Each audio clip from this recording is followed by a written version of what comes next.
കേരളം അന്ന് ഭയന്നിരുന്നു. ഇന്നും അതേ ഭയം നിലനിൽക്കുന്നു. ഏതാനും വർഷങ്ങൾക്ക് മുമ്പ്, കൃത്യമായി പറഞ്ഞാൽ 2001 ജൂലൈ 25 അന്ന് നല്ല മഴയുണ്ടായിരുന്നു. പക്ഷെ അന്നത്തെ മഴയ്ക്കൊരു പ്രത്യേകതയുണ്ടായിരുന്നു. അതുവരെ കാണാത്ത ഒരു നിറത്തിലായിരുന്നു അന്ന് മഴ പെയ്തിരുന്നത്. കേരളം മുഴുവൻ മഴ പെയ്തിരുന്നുവെങ്കിലും ഇടുക്കിയിലും കോട്ടയത്തുമാണ് ആദ്യമായി അത് ശ്രദ്ധിച്ചത്. നാട്ടുകാരുടെ ഭാഷയിൽ പറഞ്ഞാൽ അത് ചുവന്ന മഴയായിരുന്നില്ല, ചോര മഴയായിരുന്നു. വീട്ടിലേക്ക് അടിച്ചു കയറിയ മഴപ്പാറൽ പോലും ചുവന്ന നിറത്തിലായിരുന്നു. വെളുത്ത ഭിത്തികളെല്ലാം ചുവപ്പ് കലർന്ന ചാരനിറമായി മാറി. റോഡിലൂടെ ഒഴുകിയ വെള്ളമെല്ലാം ചോര ചാലുകളും.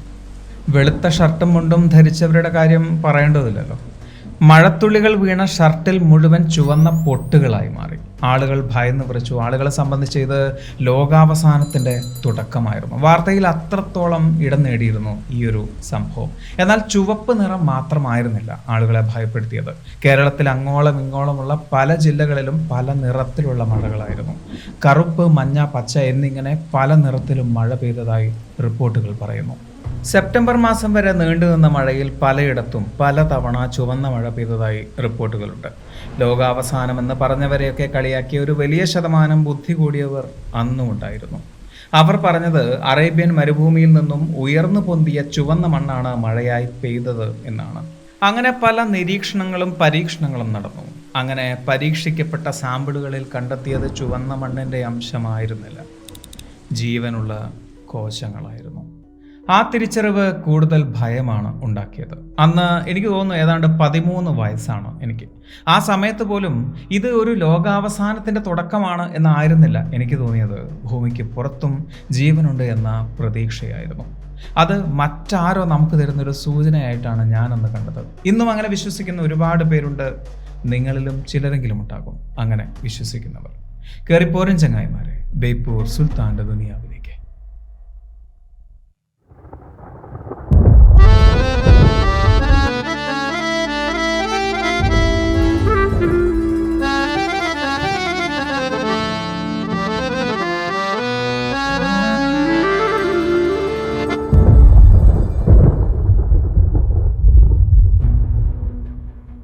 അന്തരീക്ഷത്തിലേക്ക് പറന്നു പൊന്തിയ ചുവന്ന പൊടിപടലങ്ങളല്ല ആ ചുവന്ന മഴയ്ക്ക് കാരണമെന്ന് ഇന്ന് ആധികാരികമായി നമ്മൾ പറയാൻ കാരണം ഗോഡ്ഫ്രേ ലൂയിസ് എന്ന MG യൂണിവേഴ്സിറ്റിയിലെ ഒരു പ്രൊഫസറാണ്. ഗവൺമെന്റിന്റെ ഭാഗത്തു നിന്നും അറേബ്യൻ മരുഭൂമിയിൽ നിന്നും അന്തരീക്ഷത്തിലേക്ക് ഉയർന്നു പൊന്തിയ ചുവന്ന പൊടിപടലങ്ങളാണ് ചുവന്ന മഴയ്ക്കുള്ള കാരണമെന്ന് ഉറപ്പിച്ചു പറഞ്ഞപ്പോഴും അതിൻ്റെ സാധ്യത അദ്ദേഹം തള്ളിക്കളയുകയായിരുന്നു. കേരളത്തിൽ പലയിടത്തു നിന്നും അദ്ദേഹം ചുവന്ന മഴയുടെ സാമ്പിളുകൾ ശേഖരിച്ചിരുന്നു. ഏറ്റവും കൂടുതൽ ചുവന്ന മഴ പെയ്തതായി റിപ്പോർട്ട് ചെയ്യപ്പെട്ടിരുന്നത് കോട്ടയത്തായിരുന്നു. കേരളത്തിൽ അങ്ങോളം ഇങ്ങോളം പല ജില്ലകളിലും മഞ്ഞ, പച്ച, കറുപ്പ്, ചുവപ്പ് എന്നിങ്ങനെ പല നിറത്തിലുള്ള മഴകൾ പെയ്തതും അദ്ദേഹം സാമ്പിളുകൾ ശേഖരിച്ചു. അതോടൊപ്പം ചരിത്രവും. അതിൽ നിന്ന് മനസ്സിലായത് കേരളത്തിൽ ആദ്യമായല്ല ചുവന്ന മഴ റിപ്പോർട്ട് ചെയ്യുന്നത് എന്നാണ്. 1896 മുതൽ പല തവണ കേരളത്തിൽ ചുവന്ന മഴ റിപ്പോർട്ട് ചെയ്തിട്ടുണ്ട്. ആ സമയങ്ങളിലെല്ലാം ആ സമയത്തുള്ള ഗവൺമെൻറ്റുകൾ റിപ്പോർട്ട് ചെയ്തിട്ടുള്ളത് ഇത് അറേബ്യൻ മരുഭൂമിയിൽ നിന്നും അന്തരീക്ഷത്തിലേക്ക് ഉയർന്നു പൊന്തിയ ചുവന്ന പൊടിപടലങ്ങളാണ് ചുവന്ന മഴയ്ക്ക് കാരണമാകുന്നത് എന്നാണ്. എന്നാൽ ഇത്തവണ ഒന്ന് കാര്യമായി നിരീക്ഷിക്കാൻ തന്നെ അദ്ദേഹം തീരുമാനിച്ചു.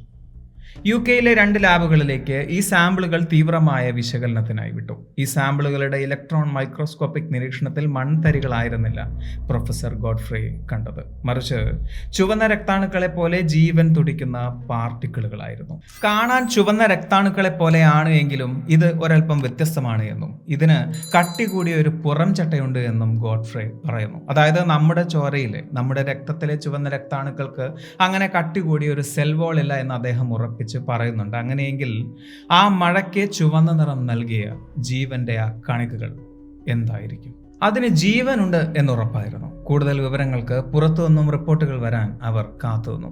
കാർഡിഫ് യൂണിവേഴ്സിറ്റിയിലെ സൂക്ഷ്മജീവി ശാസ്ത്രജ്ഞരുമായി കോശങ്ങളെക്കുറിച്ച് പഠിച്ച ശേഷം ജ്യോതിശാസ്ത്രജ്ഞനായ നളിൻ ചന്ദ്ര വിക്രം സിൻഹ പറഞ്ഞത് ദിവസങ്ങൾ കഴിയും തോറും ആ സാമ്പിളുകളിൽ അടങ്ങിയിട്ടുള്ളത് ജീവകോശങ്ങളാണ് എന്ന് ബോധ്യപ്പെട്ടു വരികയാണ് എന്നും കടുത്ത ചൂടിൽ അവ പെരുകുന്നുണ്ട് എന്നുമാണ്. അതോടൊപ്പം അദ്ദേഹം പറയുന്നു അവയ്ക്ക് DNA ഇല്ല എന്നും.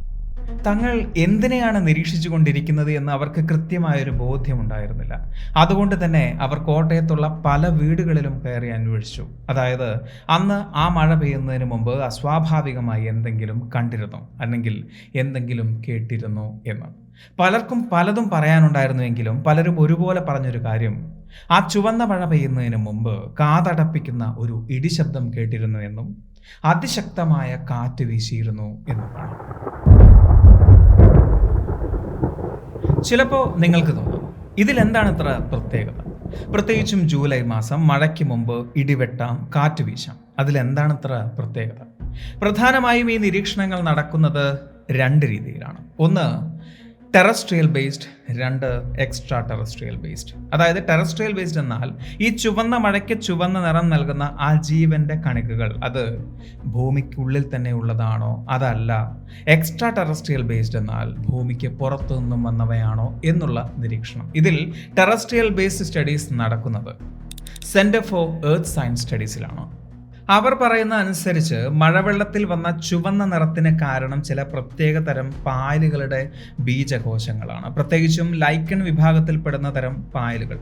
ട്രെൻഡഫോളിയ വിഭാഗത്തിൽപ്പെടുന്ന ഇത്തരം ആൽഗകളുടെ സ്പോർസ്, ബീജകോശങ്ങൾ അന്തരീക്ഷത്തിൽ വ്യാപിച്ചത് കൊണ്ടായിരിക്കാം മഴയ്ക്ക് ചുവന്ന നിറം വന്നത്. ഇത്തരം ആൽഗകൾ കരോട്ടിനോയിഡുകൾ കൊണ്ട്, അതായത് ഇവയ്ക്ക് ചുവന്ന നിറം പകരുന്ന പിഗ്മെന്റുകൾ കൊണ്ട് നിറഞ്ഞതാണ്. ഇവ ഏറ്റവും കൂടുതൽ കാണുന്നത് വൃക്ഷങ്ങളിൽ പറ്റിപ്പിടിച്ചിരിക്കുന്ന രീതിയിലാണ്. അതുകൊണ്ട് തന്നെ അതിശക്തമായ കാറ്റ് വീശുമ്പോൾ ഇവ അന്തരീക്ഷത്തിലേക്ക് ഉയർന്നു പൊന്താനുള്ള സാധ്യതയും ഏറെയാണ്. മഴയ്ക്ക് മുമ്പ് അതിശക്തമായ കാറ്റ് വീശിയിരുന്നു എന്ന് പലരും പറയുമ്പോൾ ടെറസ്ട്രിയൽ സിദ്ധാന്തക്കാർ ഈ ഒരു രീതിയിൽ ചിന്തിക്കാനുള്ള കാരണവും ഇതുതന്നെയാണ്. ഇനി എക്സ്ട്രാ ടെറസ്ട്രിയൽ തിയറി ബേസ്ഡ്, അതായത് കേരളത്തിലെ ചുവന്ന മഴയ്ക്ക് കാരണം ഭൂമിക്ക് പുറത്തു നിന്നും വന്ന ജീവന്റെ കണികകളാണ് എന്നുള്ള ഒരു തിയറി. എനിക്ക് തോന്നുന്നു കേരളത്തിലെ ചുവന്ന മഴ ഇത്രത്തോളം ലോക പ്രശസ്തമാവാനുള്ള കാരണം ഈ ഒരു തിയറിയാണ്.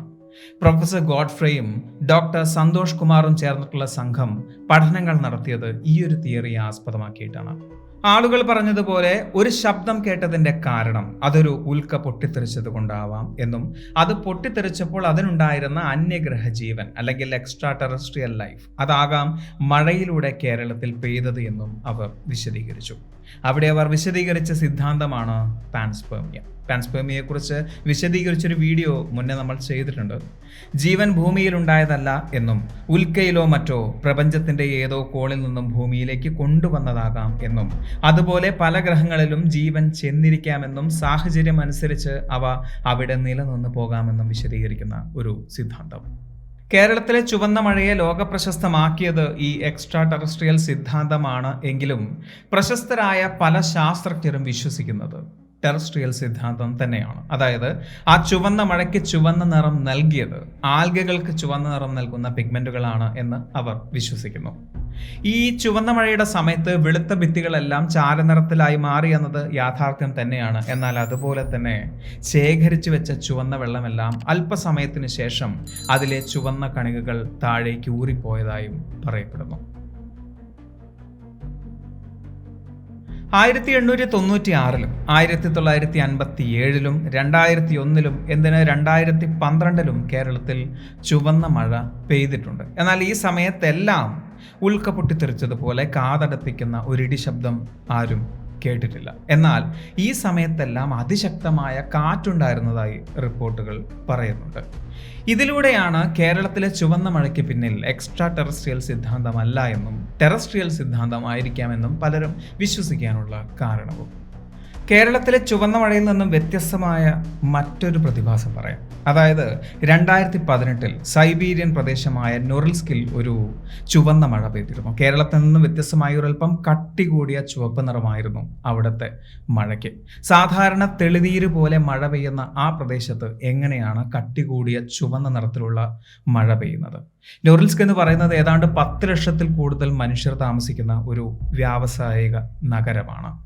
സാധാരണഗതിയിൽ ചിന്തിച്ചാൽ ചുവന്ന മഴയ്ക്ക് പിന്നിൽ അന്തരീക്ഷത്തിലേക്ക് ഉയർന്നു പൊന്തിയ ചുവന്ന പൊടിപടലങ്ങളാണ് എന്നാണല്ലോ പൊതുവെ വിശ്വസിക്കപ്പെടുന്നത്. കാലങ്ങൾക്ക് മുമ്പ് കാനഡയിൽ ഇതേപോലെ ചുവന്ന മഴ പെയ്തതിന്റെ കാരണം സഹാറ മരുഭൂമിയിൽ നിന്നും ഉയർന്നു പൊന്തിയ ചുവന്ന പൊടിപടലങ്ങളാണ് എന്ന് കണ്ടെത്തിയിരുന്നു. അതുകൊണ്ട് തന്നെ സൈബീരിയയിലും ഈ നൊറിൽസ്ക് പ്രദേശത്തും ചുവന്ന മഴ പെയ്യാനുള്ള കാരണം അതുതന്നെ ആയിരിക്കാമെന്ന് പലരും വിശ്വസിച്ചിരുന്നു. ആ അന്വേഷണം ചെന്നെത്തിച്ചത് ഞെട്ടിക്കുന്ന ചില കണ്ടെത്തലുകളിലേക്കാണ്. അതായത് ആ ചുവന്ന മഴയുടെ സാമ്പിളുകളിൽ നിക്കലിൻ്റെ അംശം കണ്ടെത്തിയിരുന്നു. നിക്കലിന് ചുവന്ന നിറമല്ല, പക്ഷേ അന്തരീക്ഷത്തിലേക്ക് എങ്ങനെ നിക്കൽ ചെന്നെത്തി എന്ന അന്വേഷണം ചെന്നെത്തിച്ചത് നിക്കൽ ഖനനം ചെയ്യുന്ന ചില ഫാക്ടറികളിലേക്കും നിക്കലിൽ നിന്നും ചില ഉൽപ്പന്നങ്ങൾ നിർമ്മിക്കുന്ന കമ്പനികളിലേക്കുമാണ്.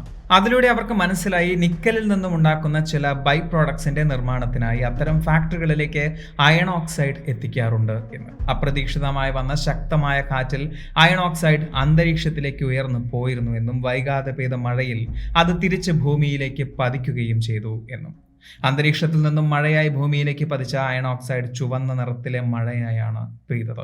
ഒരുപക്ഷെ അതേക്കുറിച്ച് അന്വേഷണം നടന്നില്ലായിരുന്നുവെങ്കിൽ ചിലപ്പോൾ ഇത് ആരും അറിയാതെ പോകുമായിരുന്നു. ഏതാനും വർഷങ്ങൾക്ക് മുമ്പേ സ്പെയിനിലും ഇതുപോലെ ഒരു ചുവന്ന മഴ പെയ്തിരുന്നു. ഹെമറ്റോകോക്കസ് പ്ലാവിറ്റസ് എന്ന പായലാണ് ആ ചുവന്ന മഴയ്ക്ക് കാരണമായത്.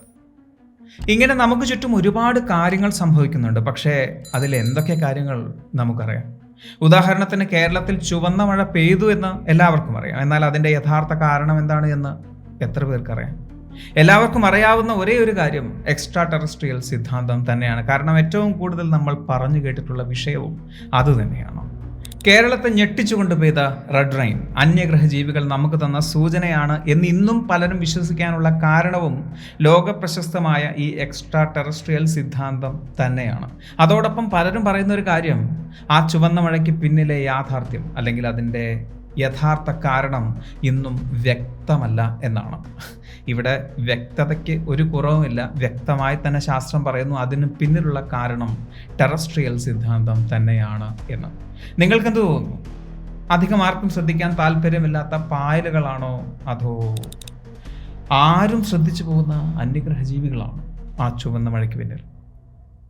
ഈ ഒരു വീഡിയോ നിങ്ങൾക്ക് ഇഷ്ടമായി എന്ന് വിചാരിക്കുന്നു. സുൽത്താൻ എപ്പോഴും പറയുന്നത് പോലെ സബ്സ്ക്രൈബുകൾ കൂമ്പാരമാകുമ്പോൾ പരിപാടി ഗംഭീരമാവും. അതുകൊണ്ട് സബ്സ്ക്രൈബ് ചെയ്യുക. അടുത്ത വീഡിയോയ്ക്ക് വേണ്ടി കാത്തിരിക്കുക. അതുവരെ.